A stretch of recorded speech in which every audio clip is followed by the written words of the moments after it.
Ja, moin meine lieben Freunde und herzlich willkommen zum neuesten Video. Und ja, in dem Video wollte ich ein bisschen darüber reden, wegen der verschiedenen Kategorien. Es hat mich einer gefragt, wo jetzt ein 17, wo jetzt ein 18 wird, ob er soll warten mit der A-beschränkt Prüfung oder ob er jetzt A1 soll machen.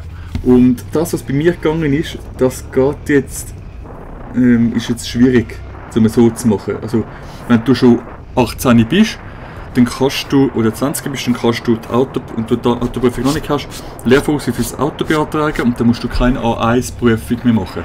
Dann könntest du direkt Lehrverausweis fürs A1 beantragen und wenn du dann die Autoprüfung gemacht hast, dann musst du keine praktische Prüfung fürs A1 machen für den TÜV. Aber andersrum, wenn du zu jung bist, dann geht es nicht, weil A1 kannst du ja schon ab 16 haben. Beziehungsweise 15 mit 50 Kilo Kubik und 16 aber mit 125, aber es langt ja nicht 16 bis 18, weil es ist nur 12 Monate gültig und du kannst mit 17, du musst mindestens 17 sein, um die Autoprüfung anzufangen. Also das geht wahrscheinlich dann nicht ganz auf. Darum würde ich sagen, wenn du gerade 16 geworden bist, dann kannst du gerne A1 machen und dann A1 beantragen, also Nothelferkurs, Lehrfahrgesuch, CT, Theorieprüfung, Verkehrskundeunterricht, Motorkonkurs 12 Stunden gültig, Fahrausweis ist dann von 4 Monaten auf 12 Monate und dann praktisch eine Prüfung machen. Szenario 2, wenn du schon Kategorie B hast, wie schon gesagt, dann kannst du eigentlich den Lehrfahrausweis beantragen und dann musst du keine praktische Prüfung am Schluss haben, du musst einfach nur den Grundkurs machen. Oder? Also, ja. Und es kostet ungefähr pro Lektion Fahrlektionen für A1 etwa 100 Stutz, muss man schon rechnen. Aber ich würde jetzt ganz ehrlich sagen, für denjenigen, der es geschrieben hat, ich habe selber meinen Kommentar über jetzt mein Video gesehen. Für den, der gefragt hat, er ist jetzt bald 18, ob er A1 machen oder ob er warten soll, warte lieber. Weil es bringt nichts, dann bist du 18 und machst du A1, das mit 16 schon machen kann. Aber A1 ist dann stärker, hat schon mehr Kilowatt und mehr PS und alles kannst du fahren. Also, ja, muss jeder selber wissen, wie er es macht, aber ich würde ganz ehrlich, wenn man so kurz davor ist, lieber noch warten, ganz ehrlich. Und ja, somit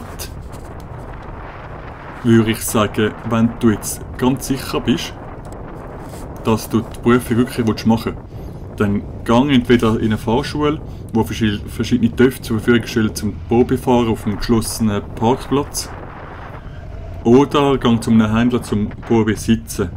Weil es ist ganz wichtig, dass dein Beinabschluss, dein Knieabschluss passt, dass du bequem drauf kannst hocken auf dem TÜV, je nachdem wenn es naked ist, dass du relativ gerade kannst drauf hocken. Wenn du Supersportler hast du auch wieder eine andere Körperhaltung drauf. Je nachdem was dir gefällt und was für dich Sinn macht. Und du musst auch gar nicht auf irgendjemand anderes hören.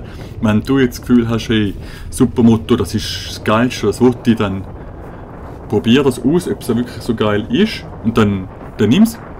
Oder? Also für mich ist ganz wichtig, tönt euch wirklich, es gibt nicht nur, übertrieben gesagt für die sich gar nicht auskennen, es gibt nicht nur Harley und Rennmaschinen. Es gibt da noch verschiedene andere Kategorien, die ich euch ganz gerne würde sagen. Und zwar ist das, also es gibt zum Beispiel Cafe Racer, dann gibt es Chopper, dann gibt es Naked Bikes, das habe ich gerade. Dann gibt es Tourer, Cruiser, Superbikes und Supersportler, Enduro, Scrambler, Motocross, Moped, Roller. Genau, ich tue jetzt alles noch langsam einblenden und zeigen, was es genau ist. Und ja, dann müsst ihr halt genau wissen, was ihr so gerne hättet. Und dann ja, würde ich sagen, wäre es das gewesen, kurzes, knackiges Video. Schreibt gerne in die Kommentare, wenn ihr irgendetwas wissen wollt. Und dann bis zum nächsten Mal. Euer Obstguru 94. Ciao miteinander.